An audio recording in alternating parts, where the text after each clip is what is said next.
تو ان کو وہ بیہوشی نہیں ان کو دی جائے گی. وہ حاملین عرش کے ساتھ ہوئی ہاں ہے پایا پکڑا ہوا ہے. استغفر اللہ. ہاں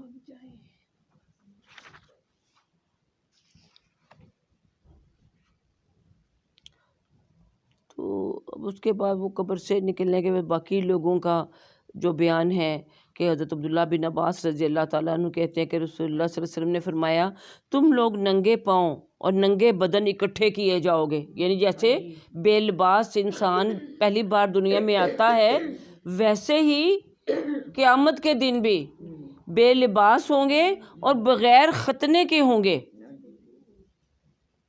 اور سب سے پہلے جسے جنت کا لباس پہنایا جائے گا وہ ابراہیم علیہ السلام ہوں گے. کیوں کہ ان کا لباس اتار کر ان کو وہ کھال میں سی کر آگ میں ڈالا گیا تھا، اس لیے اللہ تعالیٰ ان کو سب سے پہلے لباس پہنائے گا. عائشہ صدیقہ رضی اللہ تعالیٰ فرماتے کہ یا رسول اللہ کیا ہم ایک دوسرے کو دیکھ رہے ہوں گے؟ یعنی اگر ننگے ہوں گے تو ایک دوسرے کو نظر پڑے گی. تو آپ صلی اللہ علیہ وسلم نے فرمایا کہ عائشہ کسی کو ہوش ہی کہاں ہوگا ایک دوسرے کو دیکھنے کا. پھر فرمایا کہ سب سے پہلے ابراہیم علیہ السلام کو جنت کا لباس پہنایا جائے گا اور ان کے لیے ایک کرسی لا کر عرش کے دائیں جانب رکھ دی جائے گی. سبحان اللہ، کتنا بڑا اعزاز. پھر میرے لیے جنت سے لباس لایا جائے گا اور مجھے پہنایا جائے گا جو کسی دوسرے آدمی کو نہیں پہنایا جائے گا. پھر میرے لیے ایک کرسی لائی جائے گی اور عرش کے پائے کے پاس رکھ دی جائے گی.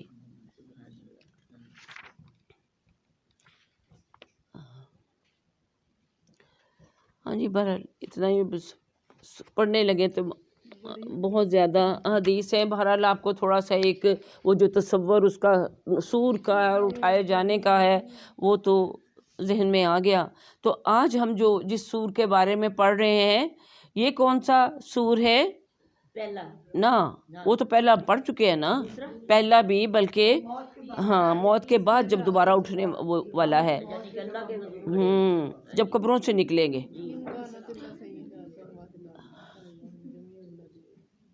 فرمایا کہ وَنُفِخَ فِي الصُّورِ فَإِذَا هُم مِّنَ الْأَجْدَاثِ إِلَىٰ رَبِّهِمْ يَنْسِلُونَ. اور دوبارہ پھونکا جائے گا سور میں یعنی پھونک ماری جائے گی. اور یہ سور جو ہے اس کے بارے میں بھی حدیث میں کہا کہ اس کا سائز زمین و آسمان جتنا، اتنا بڑا ہے یہ سور، اتنا بڑا سائز ہے. تو اب کیا ہوگا؟ فَإِذَا هُم مِّنَ الْأَجْدَاثِ إِلَىٰ رَبِّهِمْ يَنْسِلُونَ. تو یک لوگ قبروں سے نکل کر اپنے رب کی طرف دوڑنے لگیں گے. اجداث جمع ہے جدث کی، اور جدث کہتے ہیں پرانی قبر کو، کہ سینکڑوں ہزاروں سال پرانی بھی جو قبریں ہوں گی جہاں جہاں انسان دفن کیا گیا ہوگا، یا اگر دفن نہیں بھی کیا گیا زمین کے اندر، جیسے ہندو ہیں وہ کوئی جلا دیتا ہے، کوئی پرندوں کو کھانے کے لیے لاشیں چھوڑ دیتا ہے، جو کوئی جانور کھا جاتے ہیں، کوئی ایئر کریش پہ مر جاتا. جہاں جہاں انسان کا جسم ہوگا، چاہے وہ کسی مچھلی کے پیٹ میں ہو یا جہاں کہیں بھی ہوگا، اور جتنے بھی اجزاء اس کے ہوں گے، جہاں کہیں بھی اس کے جسم کے اجزاء، اس کے خلیات، اس کے یعنی سیلز ہوں گے، ان کو حکم دیا جائے گا وہ سارے اکٹھے ہو جائیں گے. اور پھر یہ یعنی وہی ان کی قبر ہے جہاں جہاں وہ سونپے گئے ہیں، ایک سیل بھی جہاں سونپا گیا ہے تو وہی اس کی قبر ہے. ایک سیل میں بھی تو پورا انسان بننے کی صلاحیت ہوتی ہے نا. تو وہ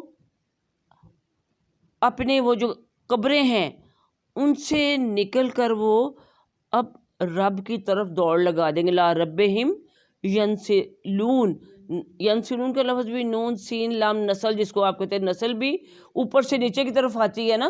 تو یہ اب وہ یاجوج باجوج کے متعلق پڑھا کہ وہ بھی کل حدب ینسلون، کیسے لگے کہ اوپر سے نیچے کی طرف دوڑے چلے آ رہے ہیں. تو اس طرح سے وہ لوگ تیزی کے ساتھ دوڑے چلے جا رہے ہوں گے. جیسے کہ اللہ تعالیٰ سورہ معارج میں فرماتے ہیں کہ یخرجون من الاجداث الی ربہم ینسلون.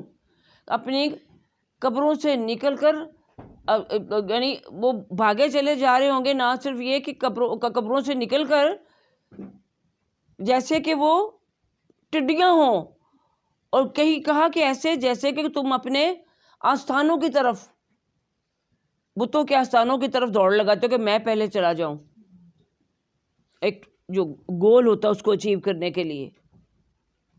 تو اس طرح سے سب لوگ اپنی قبروں سے نکلیں گے، بلکہ بعض جگہ ہے کہ اپنے کپڑے جھاڑتے ہوئے نکلیں گے۔ وہاں تو اب سور کی آواز ایسی ہوگی کہ بھاگنے کے سوا کوئی چارہ نہیں ہے۔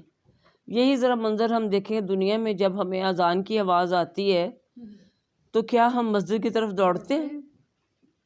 یہاں ہماری مرضی ہے ہم جائیں یا نہ جائیں، وہاں ہماری مرضی نہیں ہوگی، ایک اضطراری کیفیت ہوگی کہ آپ کو مجبوراً لازماً جہر آواز کی طرف دوڑنا پڑے گا۔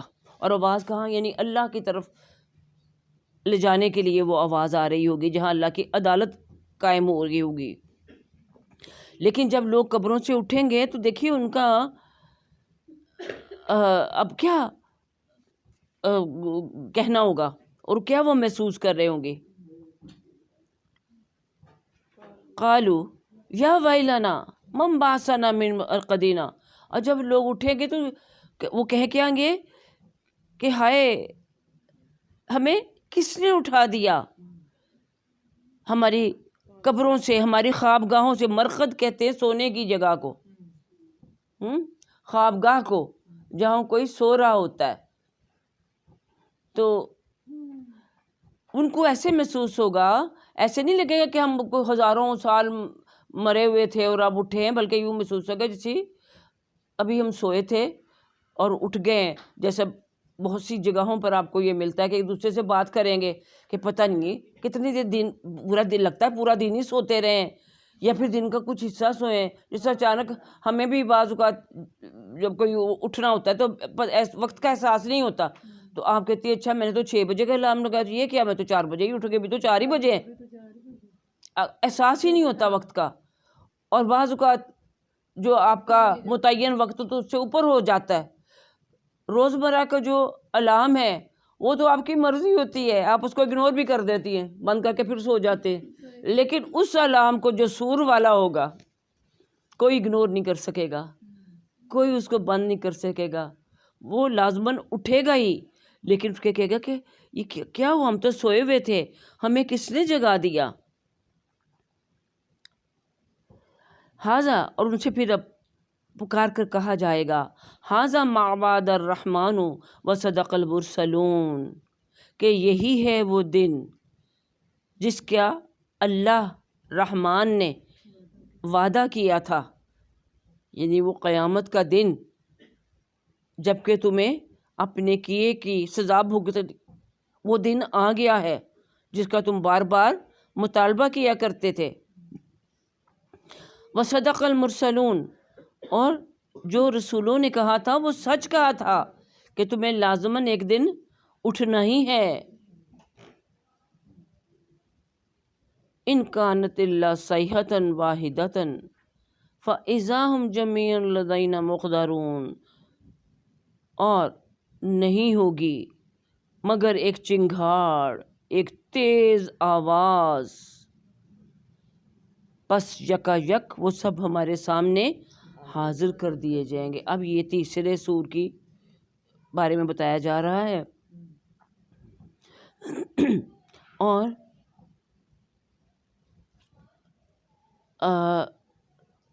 یہ جب قبروں سے اٹھیں گے نا تو، اور جب قیامت کے حالات دیکھیں گے، وہی زمین جیسے تانبے کی طرح تپ رہی ہوگی اور سورج سوا نیزے پر آیا ہوگا اور جہنم بھی سامنے نظر آ رہی ہے، وہ سب کچھ، تو کہیں گے کہ جو قبر کا عذاب سہ کے آئیں گے وہ کہیں گے کہ وہی اچھا تھا، یعنی وہ ان کو لگے گا کہ وہی ہلکا تھا۔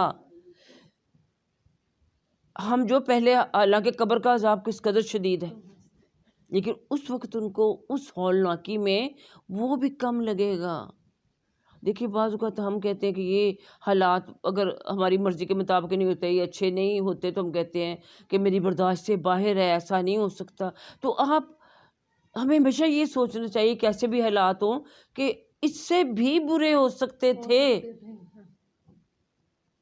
کہ کوئی نقصان ہو جائے، کوئی پریشانی آ جائے، کوئی بیماری آ جائے، کہ ابھی تو یہ بیماری ہے، یہ شکر ہے کینسر تو نہیں ہوا، شکر ہیپیٹائٹس تو نہیں ہوا، وہ جان لیوا بیماری یا کچھ جس طرح آج کل ان کی ڈائگنوز ہی نہیں ہوتی کہ کیا ہے. تو ہر حال میں جیسے بھی حالات ہوں انسان یہی سوچے کہ اس سے بھی ورسٹ ہو سکتا تھا. تو سوچنا تو اچھا ہی چاہیے، وہ کہتے ہیں نا کہ ہمیں سوچنا اچھا ہی چاہیے. وی شوڈ بی پریپیئرڈ، یعنی ہمیں اچھے دنوں کا انتظار ہمیں رہنا چاہیے، لیکن جو برا ہے اس کے لیے بھی تیار رہنا چاہیے ہمیں دونوں صورتحال میں.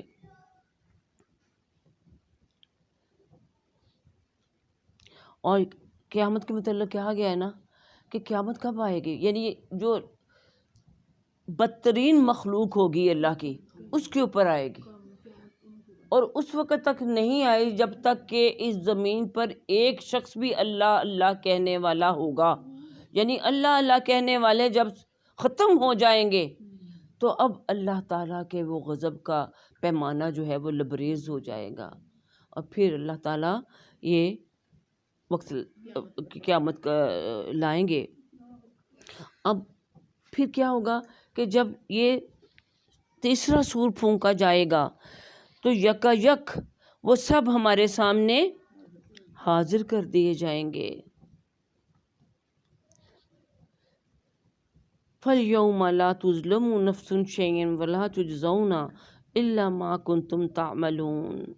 پس آج کسی پر کوئی ظلم نہیں کیا جائے گا، کوئی ناانصافی نہیں کی جائے گی، کسی کی کوئی حق تلفی نہیں کی جائے گی. ظلم کیا ہوتا ہے؟ حق تلفی. جو اس کا حق بنتا ہے وہ اس کو نہ دیا جائے. اب کسی نے نیکیاں کی تو اس کا حق بنتا ہے کہ نیکی کی جزا ملے، کسی نے برائی کی ہے تو اس کا بھی حق ہے کہ اس کو اس کی سزا ملے، لیکن اتنی ملے جتنی کہ اس نے برائی کی ہے، ظلم کیا ہے، گناہ کیا ہے.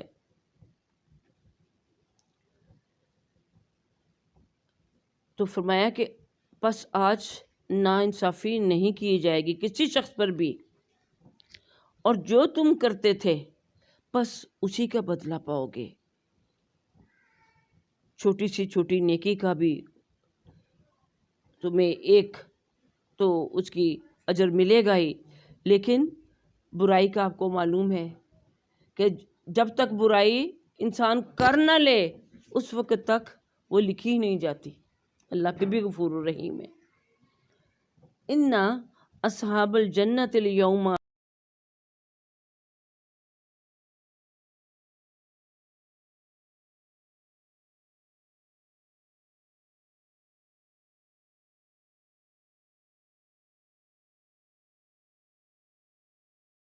فی شغل فاکہون.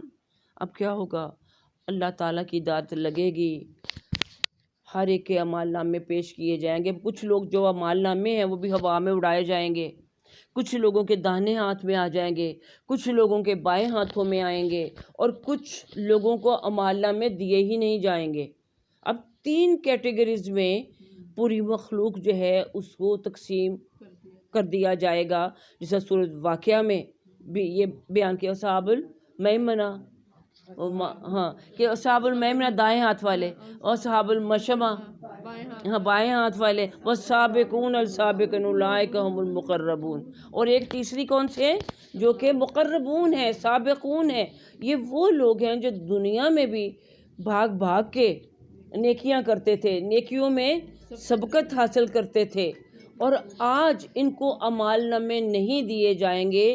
اللہ تعالیٰ ان کو سبقت عطا فرمائے گا اور ان کو رائٹ اوے جنت میں داخل کر دیا جائے گا. یہ جنت سے پہلے جو ان کے لیے اہتمام اللہ نے کیا ہوا، وہ جیسا کہ روایات سے ہمیں معلوم ہوتا ہے کہ جس طرح اللہ تعالیٰ تو اپنے عرش پہ ہوں گے. اب آپ نے بھی پڑھا کہ ابراہیم دائیں طرف ہوں گے اور نبی صلی اللہ علیہ وسلم دوسری طرف ہوں گے. اب اللہ کا جو عرش ہے اس کے دائیں طرف اصحاب الجمین ہوں گے، بائیں طرف اصحاب المیمنہ مشمع جو ہیں یا اصحاب الشمال جن کو کہا گیا ہے وہ ادھر ہوں گے. شمال کہتے ہی بائیں طرف کو ہے نا، بائیں جانب کو، ہاں نارتھ کو شمال کہتے ہیں نا. اور جو سابقون ہیں یہ عرش کے سائے کے نیچے ہوں گے، یہ عرش کے سائے کے نیچے ہوں گے. اور عرش کے سائے کے نیچے ظاہر ہے وہی تو جنت کا ایک سما ہے، اور جہاں سے جنت کی نہریں بھی نکلتی ہیں. ہاں اور وہ جو 7 لوگ ہیں جن کو عرش کے اوپر جو کہا کہ موتیوں کے ممبروں پر ٹھہرایا جائے گا، ایک وہ بھی لوگ بھی ہیں. تو یہاں پر اب وہ جو سابقون ہیں ان کو اس حشر کی میدان سے، اس کے حشر کی حشر سامانیاں جو ہیں ان سے نکال کر بغیر حساب تو تم تو جاؤ بھی جاؤ جا کے عرش کے نیچے جاؤ. اب جو داہنے ہاتھ میں جن کے اعمال نامے دیے گئے ہوں گے وہ اللہ کے سامنے پیش کیے جائیں گے. ان میں نیکیاں بھی ہوں گی، گناہ بھی ہوں گے، لیکن اللہ تعالیٰ ان کی نیکیوں پر نظر کرتے ہوئے ان کے گناہوں سے درگزر فرمائے گا اور ان کو جنت میں جانے کا پروانہ دے دیا جائے گا. یعنی ان کا جسے کہا گیا ان کو آسان حساب لیا جائے گا. یہ آسان حساب ہے، اس کے لیے ہم دعا بھی کرتے ہیں اور ہمیں سکھائی گئی ہے اللہم حاسبنی حسابا یسیرا، کہ اللہ ہم سے آسان حساب کے لیے پیش تو کیے جائیں لیکن ان پر گرفت نہ کی جائے. تو ان کو یعنی ایک قسم کا جنت میں جانے کا پروانہ مل گیا، چاہے وہ جنت کے نچلے درجے ہی ہوں. وہ سورہ واقعہ میں آپ دونوں قسم کی جو کیٹیگریز ہیں، دانے ہاتھ والے بھی اور سابقون، ان کے جنت میں بھی جو مقامات ہیں ان کا بھی مختلف نقشہ ہمارے سامنے آتا ہے. تو جو بائیں ہاتھ جن کے اعمال نامے دیے گئے ہوں گے اب ان سے حساب ہوگا، جس کے بارے میں نبی صلی اللہ علیہ وسلم نے فرمایا کہ عائشہ جس سے پوچھ گچھ ہو گئی سمجھو کہ وہ تو مارا گیا. اور کیا کیا وہ ہونا ہے کہ سب سے بتاؤ تمہیں جو زندگی دی گئی تھی زندگی کہاں گزاری؟ زندگی کے اندر جو جوانی کے دن تھے وہ جوانی کہاں گزاری؟ شغل میلے میں گزاری، تفریحات میں گزاری، اللہ کی عبادت میں اور اللہ کے بندوں کے کام آنے میں گزاری، جب تمہاری توانائیاں اپنے عروج پر تھیں؟ مال کہاں سے کمایا؟ ایک ایک پیسے کا حساب دو. یاد ہوتا ہے کسی کو؟ ہم تو ایک دن میں اگر صبح ناشتے کے لیے 1000 روپے کا نوٹ دے کے ملازم کو بھیجتے ہیں تو شام تک وہ نوٹ کا ہمارے پاس حساب نہیں ہوتا کہ کیا کیا سارا دن منگوایا اور کیا کیا خرچ کیا. کس کو یاد ہوتا ہے؟ جی جو ناشتہ 20,000 کا کرتے ہیں تو وہی بس 20,000 بھی دیں گے نا. ہاں تو مطلب نارملی آپ دیکھیں گے گھر میں، آپ نے ایک مثال دے رہی ہوں نا کہ آپ شام تک اگر آپ 1000 روپیہ بھی تڑواتی ہیں صبح تو رات تک کبھی کوئی چیز آ رہی ہے، کبھی کوئی چیز، کسی کے لیے کوئی چیز لانی ہے، کہیں جانا ہے، کوئی کرایہ دینا، کچھ بھی خرچہ بھی کریں تو آپ کو 1000 روپے کا سارا دن جو خرچہ ہوتا ہے وہ یاد نہیں ہوتا. تو وہاں پر حساب دینا کہ کہاں سے کمایا تھا اور پھر کہاں خرچ کیا. اور 5واں سوال ہوگا، کیا ہوگا؟ کہ جو تمہیں علم دیا گیا تھا، جن کے بارے میں تمہیں پتہ چل گیا تھا، اس پر عمل کتنا کیا. اب اس لیے کچھ لوگ جو ہے نا جان چھڑانے کے لیے کہتے ہیں کہ پتہ ہی نہ چلے ہمیں کسی کا پتہ ہی نہ، اگنورنس از بلیس. ہاں اس لیے کہ پتہ چل گیا تو ہمیں نہ سناؤ بھی، ہمیں نہ بتاؤ، ہمیں عمل کرنا پڑے گا عمل سے بچنے کے لیے. حالانکہ عمل سے تو زندگی جنت یا جہنم بننی، اسی کے اوپر تو دار و مدار ہے سارا. تو اس طرح سے اب آپ کو سمجھ آ گیا پورا نقشہ جو روز قیامت کا ہوگا کہ اللہ کی عدالت میں کس طرح سے جب وہ ہے نا کہ ہمارے سامنے حاضر کیے جائیں گے اور کوئی ناانصافی نہیں کی جائے گی، اور جو کچھ بھی تم نے کیا ہوگا اسی کا بدلہ پاؤ گے، اچھی نیت کا بھی بدلہ پاؤ گے۔ اور اس روز پھر اب ذرا پورا ایک اپنے طور پہ میں نے آپ کو ایک نقشہ سا بنا کے جو دیا ہے اس کے حساب سے سوچیں کہ ان اصحاب الجنت اليوم فی شغل فاکہون۔ اب بے شک آج اہل جنت ایک شغل میں خوش طبعی کرتے ہوں گے۔ اب ان کو کوئی حساب کتاب نہیں، ان کا کوئی مال نامہ، ان کو کوئی جا بھی تم عرش کے سائے کے نیچے۔ اب ابھی جنت میں داخلے کے لیے دیکھیے نا، پھر ہمیں پتہ چلتا، ترتیب اللہ ہی جانتا، جو سمجھ میں آتی ہے کہ اس کے بعد وہ جہنم کے اوپر پل صراط قائم کیا جائے گا، اس آگے وہ قنطرہ ہوگا، اس کے بعد پھر جنت میں داخل ہوں گے، اور جو جہنمی ہوں گے وہ راستے میں گرتا چلے جائیں گے۔ تو یہ پہلے اب ظاہر جنت میں تو نہیں، لیکن جنت کا سا ماحول ان کو مل جائے گا، یا ریسیپشن کے اوپر جو ان کو انٹرٹین کیا جا رہا ہے وہ کیا ہے؟ عرش کے سائے کے نیچے ہوں گے۔ پہلے سب سے بڑی بات ہے کہ جہاں وہ سورج سوا نیزے پر ہے، گرمی ہے، پسینے میں لوگ شرابور ہیں، وہ بھی پسینے کا بھی پورا نقشہ کھینچا گیا، کسی کی گردن تک ہوگا، کسی کی کمر تک ہوگا، کسی کی تو وہ اس سائے میں ہوں گے۔ اور پھر سائے میں ان کے لیے یہی نہیں ہے کہ وہ صرف سایہ ہی ان کو ملے گا، وہاں کہا گیا فی شغل فاکہون۔ فاکہہ کس کو کہتے ہیں؟ پھلوں کو، پھلوں کو بھی کہتے ہیں اور انجوائمنٹ کو بھی کہتے ہیں۔ اور دیکھیے ہم جو پھل کھاتے ہیں، فروٹ کوئی بھی ہوتا ہے، ہم انجوائمنٹ کے لیے کھاتے ہیں، ہم پیٹ بھرنے کے لیے تو نہیں کھاتے، مزے کے لیے جو بھی ہوتا ہے اس سے خوش ہوتے ہیں آپ کھا کے۔ اور جس کا جو اچھا فروٹ ہو اس کو اور زیادہ آپ انجوائے کرتے ہیں، اور کہتے ہیں کھا لیں۔ تو بعض اوقات بچے جب ضد کرتے ہیں، کہتے ہیں نہیں اور نہیں کھانا، پیٹ خراب ہو جائے گا۔ لیکن جنت میں جتنا بھی کھائے جاؤ گے کوئی پیٹ نہیں خراب ہوگا، اس کو انجوائے کرتے چلے جائیں گے۔ ایک تو یہ وہاں ان کے پاس طرح طرح کے پھل ہوں گے، اور پھر شغل میلہ جس کو آپ واقعی اپنی زبان میں ہم لوگ کہتے ہیں، کہ وہ ایسا سما ہوگا جس کے بارے میں کہا گیا کہ خوش ہو کے، خوش طبعی دل لگی کی باتیں نہیں کرتے، جب بڑی پرانی سہیلیاں مل جائیں یا اپنے مطلب کہ کوئی بھی کسی کو شادی میں کہ وہ اکٹھے ہو جاتے ہیں، خوش طبعی حسن انسانہ، خوش ہونے کی باتیں کچھ، تو وہ مطلب ہنسی مذاق سب کچھ چل رہا ہوگا، کیونکہ اس وقت تو اللہ کی اتنی نعمتیں ہوں گی۔ بعض قرآن میں ہی کہا گیا کہ دوسرے سے وہ جام جھپٹ کے لے ہوں گے، جیسے خوش طبعی ہے نا۔ ہاں، تو اس طرح سے وہ جسے ہم کہتے ہیں کہ اچھا کسی کا فروٹ، اچھا مجھے بھی ذرا چکھاؤ اپنا فروٹ جو ہے کتنا میٹھا ہے، یا کوئی آپ کسی جگہ جاتے ہیں اپنی کھانے کے لیے آپ اگواتے ہیں تو بھی کہتے ہیں ذرا تو اپنا بھی مجھے ٹیسٹ کرواؤ۔ تو اس طرح سے یعنی وہ ہنس کھیل رہے ہوں گے، انجوائے کر رہے ہوں گے۔ اور جنت کا تو دیکھیے نا کہ وہاں پہ جو ہے جیسا کہ کہا گیا کہ اب آگے جو ہے ہم ازواجہم فی ظلال علی الارائک متکئون، وہاں وہ اور ان کی بیویاں سایوں میں تختوں پر تکیے لگائے ہوئے بیٹھے ہوں گے۔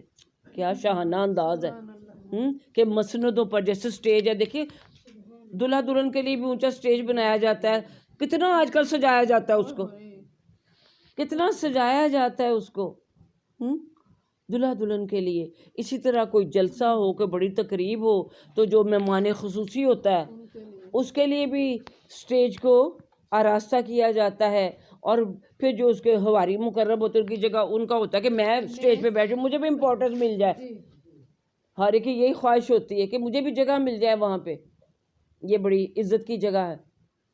تو ان کو تو ہر ایک کو اللہ تعالیٰ وہی عزت عطا کرے گا، ہر کوئی اپنی جگہ پہ بادشاہ ہوگا۔ اور یہ اور ان کی بیویاں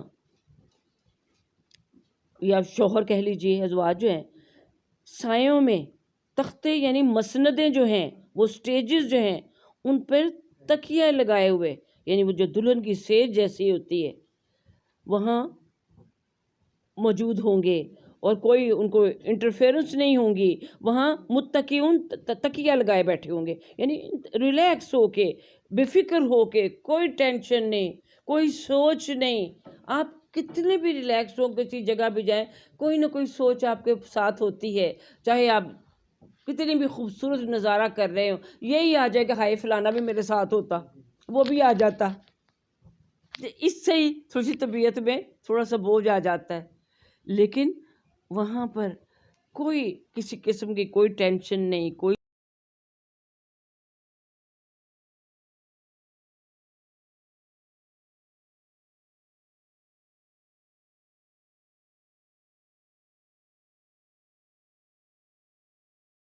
سوچ نہیں. نہ جیسے کہا گیا کہ نہ جنت میں، وہ جنت کے مزے ہی ہیں نا، کہ نہ وہاں کوئی فرض عبادت ہوگی، نہ کوئی کمائی کی کہ بھی صبح اٹھنا ہے اور جاب پہ جانا ہے، یا بچوں نے اسکول جانا ہے، یا عورتوں نے صبح اٹھ کے ناشتہ تیار کرنا ہے، آٹا گوندنا ہے، تیار ہو کوئی نہ ہی بات یا صبح صبح اٹھنا ہے بھی اپنے نماز پڑھنی ہے. یہ بھی تو ایک ہمیں ٹینشن ہوتی ہے نا رات کو، کہ یہ نہ میں سوتی ہی رہ جاؤں. بار بار الارم کو چیک کرتے ہیں کہ، یا کسی دوسرے کو کہتے ہیں کہ مجھے جگا دینا اگر میں سوئی رہ گئی تو. لیکن جنت میں کوئی عبادت بھی نہیں ہے، اپنی مرضی سے ہے نا جو بھی کریں گے. نہ کسب معاش کی فکر ہے. عورتیں ہیں تو نہ ان کو حیض نہ نفاس، نہ بولو براز، نہ پسینہ. اور سوچ لے دنیا میں کچھ لوگوں کو سگریٹ کی بو بڑی بری لگتی ہے، تو وہاں وہ بھی نہیں ہوگی، کسی قسم کی کوئی سمجھ. سبحان اللہ. تو شغل انفاق ہون، تو یہی تو سارا وہ شغل ہے. کوئی ایسی چیز نہیں جو ذرا سی بھی ان پہ طبیعت پہ ناگوار گزرے. اور پھر ظاہر جو اللہ کی نعمتیں ان پا کر جو خوشی ہوگی. دنیا میں آپ کو کوئی نعمت مل جاتی ہے تو کتنی خوشی ہوتی ہے، کتنا آپ انجوائے کرتے ہیں. تو جب جنت کی نعمتیں، وہ اور ان کی بیویاں یا شوہر سایوں میں تختوں پر تکیے لگائے ہوئے بیٹھے ہوں گے. اب یہ دونوں میاں بیوی اچھے ہوں گے تو اکٹھے ہوں گے نا وہاں پہ. دنیا میں بھی ایک دوسرے کو نماز کے لیے اٹھانے والے، وہ کتنی اس کی تعریف کی گئی حدیث میں کہ تہجد کے لیے وہ میاں بیوی جو پانی کا چھیٹا مار کے ایک دوسرے کو اٹھاتے ہیں، ہاں تہجد کے لیے. اور یہ ایک محبت کی اور دوسرے کی خیرخواہی کی علامت ہے کہ آپ کہ یہ بھی پڑھ لیں. تو جس کو پڑھنے کا نہ ہوگا کیا بازار کر رہی ہو صبح صبح، نظر پانی ڈال لے منہ کے اوپر، ہاں خاص طور پہ سردیوں میں. اس کو بڑی تکلیف ہوئی تھی جو نہیں پڑھتے. ہاں تو لیکن وہ میاں بیوی جو دین کے کام اکٹھے، کتنے خوش نصیب ہیں وہ گھرانے، اور کتنے خوش نصیب ہیں وہ میاں بیوی جو دونوں دین کے کام مل جل کے کرتے ہیں، ایک دوسرے کا تعاون کرتے ہیں، ایک دوسرے کو سہولت پہنچاتے ہیں. تو اب یہی میاں بیوی ہوں گے، ورنہ اللہ تعالیٰ نئے میاں بیوی بدل دے گا. اور پھر لہم فیہا فاکہۃ ولہم ما یدعون، اور ان کے لیے اس جنت میں ہر قسم کا میوہ ہے. میوہ فاکہہ پھل، یعنی کھانے پینے کا پیٹ بھرنے کا تو سامان ہوگا ہی، لیکن انجوائمنٹ، یہاں باتیں ہو رہی ہیں انجوائمنٹ کی کہ ہر قسم کا فروٹ ہوگا. دیکھیں ہم نے سورہ بقرہ میں پڑھتے ہیں، وہ کہیں گے کہ یہ تو ویسے ہی پھل ہیں جیسے دنیا میں ہم کھایا کرتے تھے. لیکن کیونکہ اگر نامانوس شکل کا کوئی چیز آ جائے تو آپ کا ویسے ہی کھانے کو دل نہیں چاہتا، چاہے کتنی خوبصورت ہو. اب دیکھیں اب نئے نئے پھل پہلے عام نہیں ہوتے تھے، کسی مطلب کسی عام وہ چیزیں جو عام نہیں ہوتی تھی، مثلاً اب دیکھیے نا وہ چیکو ہے، اسٹرابری ہے، اسٹرابری آم کا، لیچی ہاں اب وہ آ گئی ہے، ہاں جاپانی پھل نہیں ہوتا تھا، کیوی نہیں ہو کیوی، ہاں اب اور ابھی بھی کم ہی لوگ استعمال کرتے ہیں. وہ شریفہ جو ہوتا ہے تو وہ آپ کسی کو دو نا تو وہ ڈرتے ہیں. شروع مجھے یاد ہے یہ لیچی بھی اپنے ملازموں کو دیتے ہیں نا، تو وہ یہ کیا ہے اس طرح کی شکل ہے، یہ کیسا ہے، جب چھیل کے دو اس کی شکل کیسی ہے، تو کھانے کو جب اچھا منہ میں ڈالو تو صحیح، تو پھر ان کو مزہ آتا ہے۔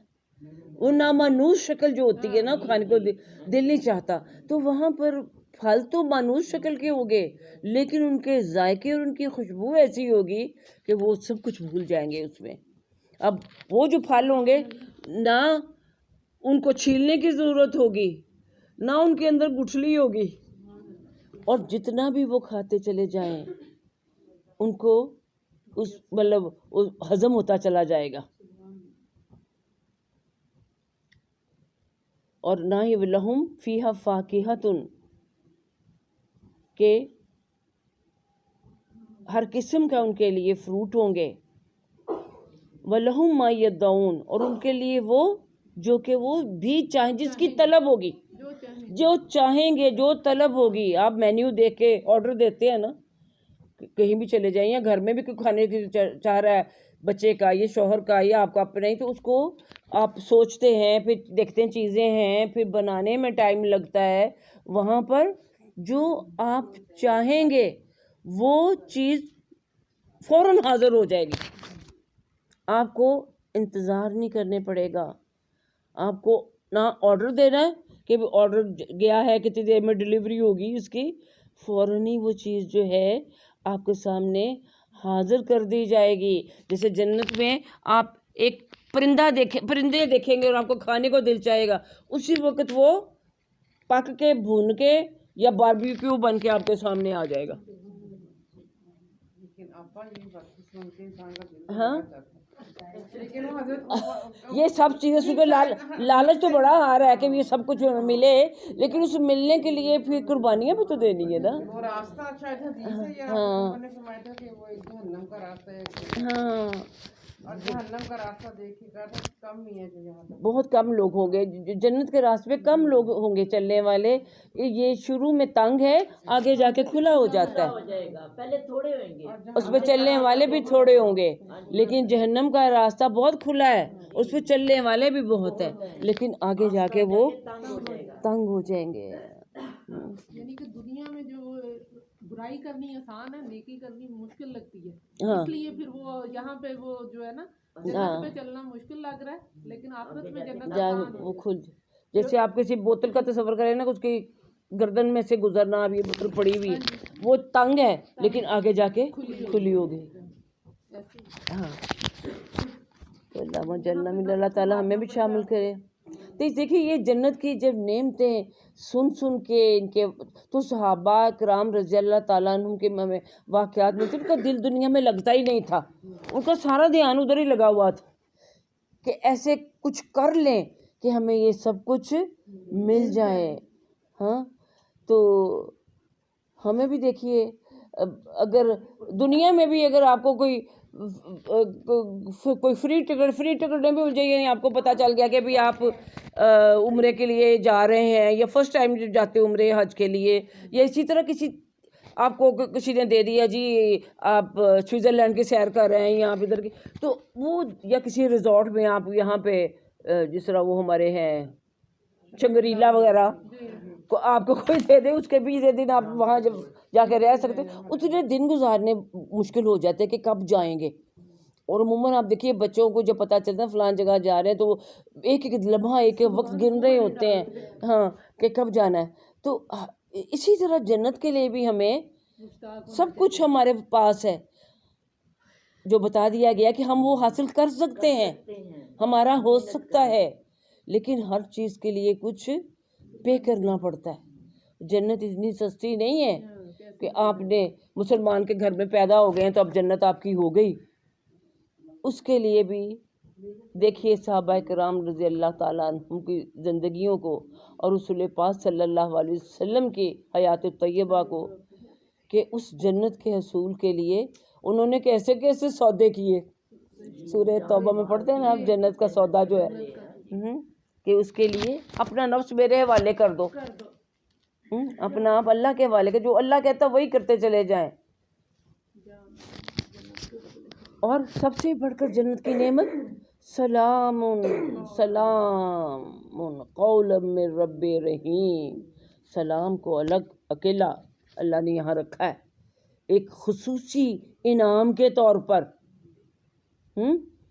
کہ سب سے بڑی کیا نعمت کہ اللہ کی طرف سے فرمایا جائے گا قول، کس کا قول ہوگا؟ رب رحیم کا، کہ سلامتی ہو تم پر۔ سلام کس کی طرف سے آئے گا؟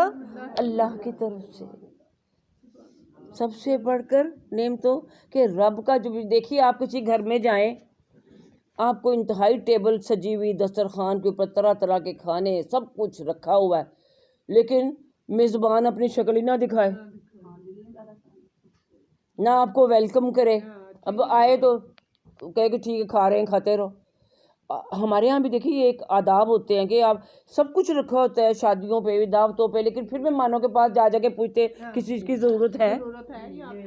ہاں ہاں ہاں، تو یہ پوچھنا کہ اس کو ہماری پرواہ ہے، کہ جنہوں نے ہمیں بلایا ہے اس کو ہماری پرواہ ہے، وہ ہمیں آ کے جو بار بار پوچھ رہے ہیں، پہلے آتے ہی ایک وارم ویلکم آپ کو کیا جاتا ہے، آپ کو سلام کیا جائے، لیکن آپ کو کوئی بھی نہ یا کوئی نوکر کہیں بٹھا کے چلے جائیں آپ کے آگے کچھ رکھ کے، اور گھر والا کبھی آئے نیچے جی ابھی وہ واش روم میں جی، اچھا جی فون کر رہی ہیں جی وہ یہ ہو رہا ہے، تو آپ کو اتنا مزہ نہیں آئے گا، مزہ کیا وہ آپ کو ہاں برا لگتا ہے کہ، اور خاص طور پہ جب آپ کو بلایا ہو، جب آپ نے بھی بتایا ہو ہاں کہ ہم آ رہے ہیں، بلایا ہو یا آپ نے بتایا ہو کہ فلان ٹائم پہ میں آؤں گا اور اگلا اویلیبل نہ ہو، تو یہ کیا لگ رہا ہے کہ اللہ تعالیٰ کے گھر میں جب ہم جائیں گے اللہ کے مہمان بن کے، تو اللہ جو گھر والا ہے وہ ہمیں سلام بھی بھیجے گا، اس کا کیا سلام۔ اور دیکھیے دنیا میں اللہ تعالیٰ نے صرف ایک انسان کو سلام بھیجا ہے، کس کو؟ کس کو؟ ہاں سبحان اللہ، جزاک اللہ، حضرت خدیجہ رضی اللہ تعالیٰ عنہ کو جب وہ غار حرا میں نبی صلی اللہ علیہ وسلم کا کھانا لے کے جا رہی تھی، تو اللہ تعالیٰ نے جبرائیل علیہ السلام کے ذریعے کہا تھا کہ خدیجہ کو میرا، رسول اللہ صلی اللہ علیہ وسلم سے کہا کہ اللہ تعالیٰ خدیجہ کو سلام کہہ رہے ہیں، سبحان اللہ، کیسی وہ بھی ان کی قسمت دیکھیے کہ جن کو دنیا میں اللہ کی طرف سے سلام مل جائے، تو جنت میں جنتیوں کو اللہ خود سلام فرمائیں گے یا سلامتی کا پیغام۔ دیکھیے آپ کو، آپ ڈائریکٹ کسی کی کوئی فون کسی کا آیا وہ پھر دیکھتے کہ ویڈیو بند ہو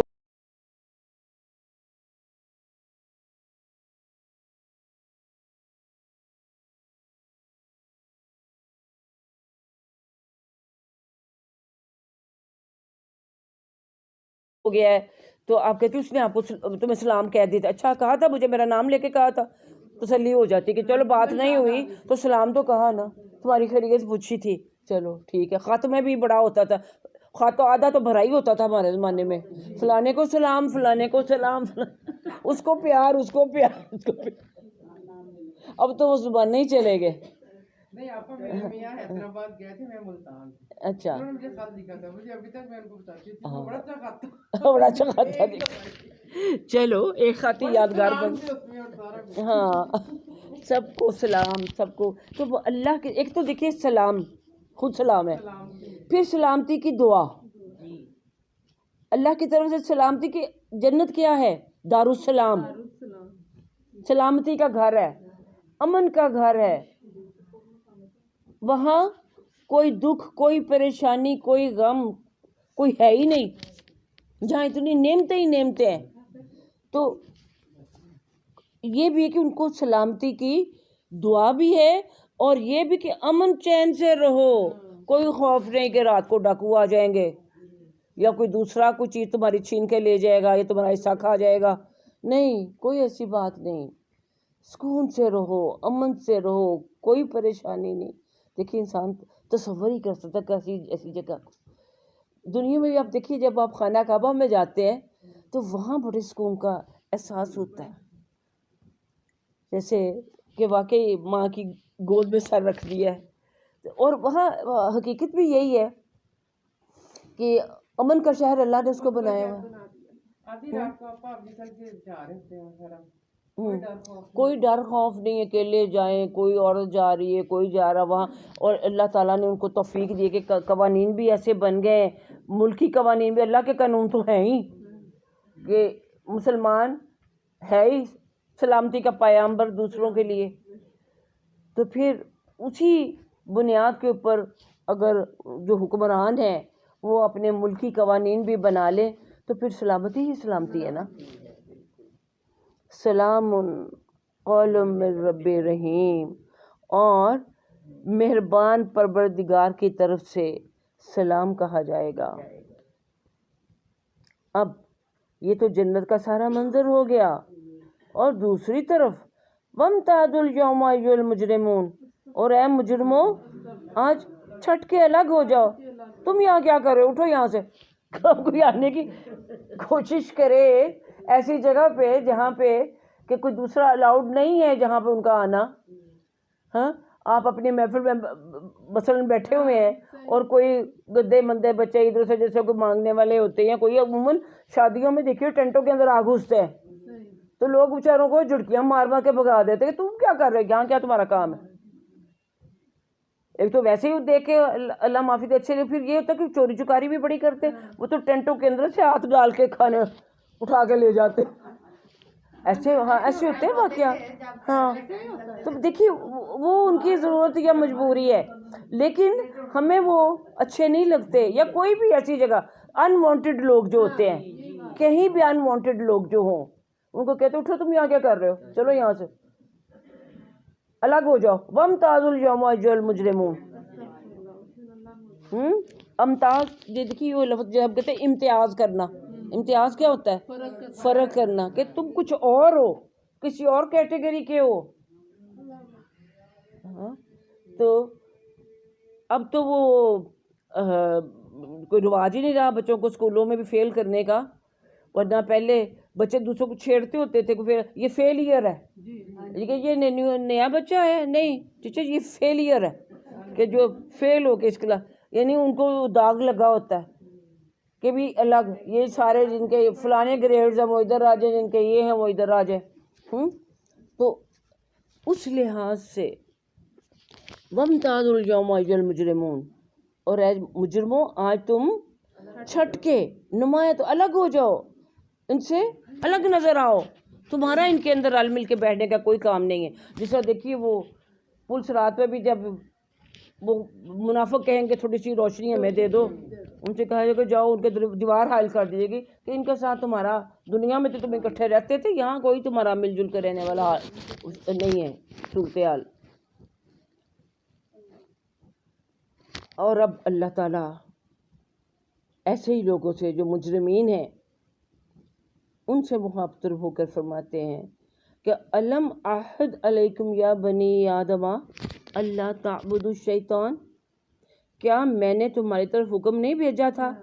عہد کا یہاں وعدہ نہیں، حکم کے معنوں میں کہ عہد لیا تھا اللہ تعالیٰ کے، عہد جو وہ حکم ہی ہے نا، عہد الست سے شروع ہو جائیں، پھر پیغمبروں سے اللہ نے وعدے لیے اپنے پیغام پہنچانے کے، پھر اس کے بعد آپ دیکھیے جو بھی اللہ کے نیک بندے جس کام پہ لگے ہوتے ہیں، تو کیا میں نے تمہاری طرف حکم نہیں بھیجا تھا؟ یا بنی آدم، اے آدم کی اولاد، کیا میں نے تمہیں یہ حکم نہیں دیا تھا اللہ تعبدوا الشیطان، کہ تم شیطان کی پرستش نہ کرنا، اس کی عبادت نہ کرنا، کیونکہ انہ لکم عدو مبین، کیونکہ بے شک وہ تمہارا کھلا دشمن ہے۔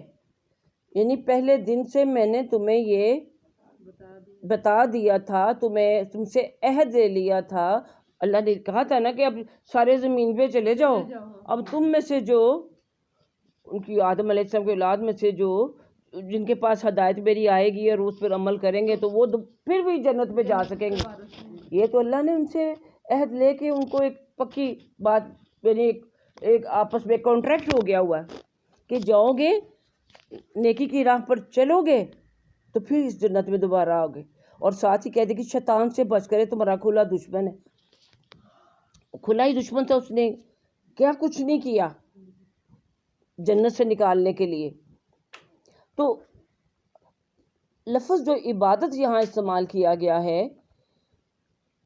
عبادت کے لفظی مطلب معنی کیا ہوتے ہیں؟ بندگی، غلامی. اور جو غلام ہوتا ہے وہ فل ٹائم ہوتا ہے.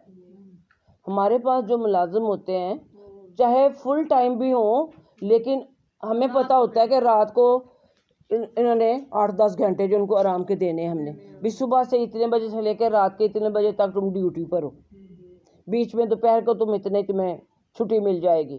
اور جو پارٹ ٹائم ہوتے ہیں وہ تو ہوتے ہی پارٹ ٹائم. لیکن غلام وہ ہر وقت پرماننٹ. یہ فون کو ذرا آ رہا ہے، اس کا کون چیک کرے گا؟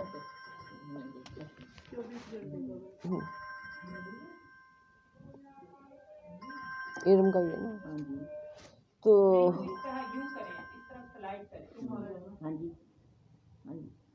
آپ ادھر دوبارہ. ہلو، جی میں نے ادھر سے کیا تھا نا، ادھر سے آ رہا تھا نا، ادھر کٹ ہے. ہاں یہ اب وہ ہو گیا، ہاں جی اٹینڈ ہو گیا تو بس ایسے ہی. ہاں جی صحیح ہے. ہاں جی ٹھیک ہے. ہاں جی اعوذ باللہ من الشیطان الرجیم. تو بات ہو رہی تھی بندگی کی، عبادت کی. جو بندہ ہوتا ہے نا، غلام جو ہوتا ہے وہ بندہ ہوتا ہے، بندگی کرتا ہے. بندہ کیا ہوتا ہے کہ وہ فل ٹائم غلام ہوتا ہے. وہ یہ نہیں کہہ سکتا تھا کہ بھی اب آپ اپنے ملازم کو رات کو کہیں کہ چلو بھی گاڑی نکالو میں نے کہیں جانا ہے، یا آپ گیٹ کھولو، تو وہ کہہ بھی سکتا ہے، اس کا حق ہے کہ بھی میرا ڈیوٹی ٹائم یہ نہیں ہے. وہ اچھا ہوگا تو چاہے کام یہ کر بھی دے. ہاں، لیکن آپ بھی کہتے ہوئے اس کو کترائیں گے، اور وہ بھی اگر جواب دے دے تو آپ اس کا کچھ نہیں کر سکتے. لیکن غلام جو ہے اس کو آدھی رات کو بھی آپ نے کہہ دیا کہ اٹھو اور میرے پاؤں دباؤ، اس نے وہ دبانے ہی دبانے ہیں. اس سے کیسی حالت ہوتی تھی، انکار نہیں کر سکتا. اور جو باندیاں یا کنیزیں ہیں ان سے تو وہ اپنی خواہش نفس بھی پوری کرنے کے لیے بھی کس پہ مطالبہ کر سکتے تھے، کوئی بھی جو بھی کام. تو اب یہ شیطان کی دیکھا جائے تو عبادت ایز سچ تو ہم نہیں کرتے. عبادت میں سب سے پہلی چیز کیا آتی ہے؟ اطاعت، تابعداری، فرما برداری، کہ جو کہہ دیا مالک نے وہ کرنا ہے. ہم اللہ کی عبادت کرتے ہیں یہ سمجھ کر کے ہم اللہ کے غلام ہیں، اور ہمیں غلامی کا حق اسی صورت میں ادا کر سکتے ہیں کہ جب بھی جو ہمارا پروردگار، ہمارا مالک ہمیں حکم دے ہم نے کرنا ہے. کیونکہ ہماری تخلیق کا مقصد ہی بتایا گیا ہے کہ ہم نے اللہ کی بندگی کرنی ہے. ٹھیک ہے نا، یہ ہماری تخلیق کا مقصد ہے. تخلیق کا مقصد یہ ہے تو وہ تبھی پورا ہوگا جب اس کے اوپر ہم پورے اتریں گے. اب شیطان کی اس دور میں تو اس طرح سے عبادت نہیں کی جاتی، لیکن آج کل جب آپ کا جو ماڈرن زمانہ آ گیا ہے، یہاں واقعی شیطان کی ہی پوجا کے باقاعدہ وہ تنظیمیں بنی ہوئی ہیں، وہ کہتے سیٹرنک کلٹس بنے ہوئے ہیں جہاں شیطان ہی کی پوجا کی جاتی ہے، اس کو پکارا جاتا ہے.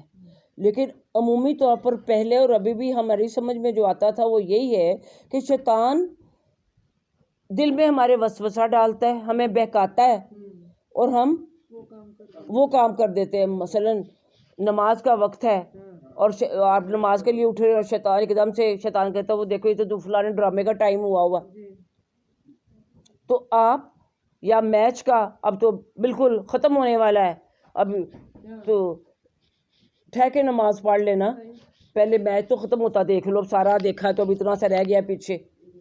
تو آپ نماز چھوڑ کے جب میچ کے لیے بیٹھ جاتے ہیں اور نماز کا وقت خاص طور پر مغرب کا دیکھ لیجئے نکل جاتا ہے، تو گویا کہ آپ نے کس کی عبادت کی؟ شیطان کی. کیونکہ آپ نے اس کی اطاعت کی، آپ اس کی بات مانے.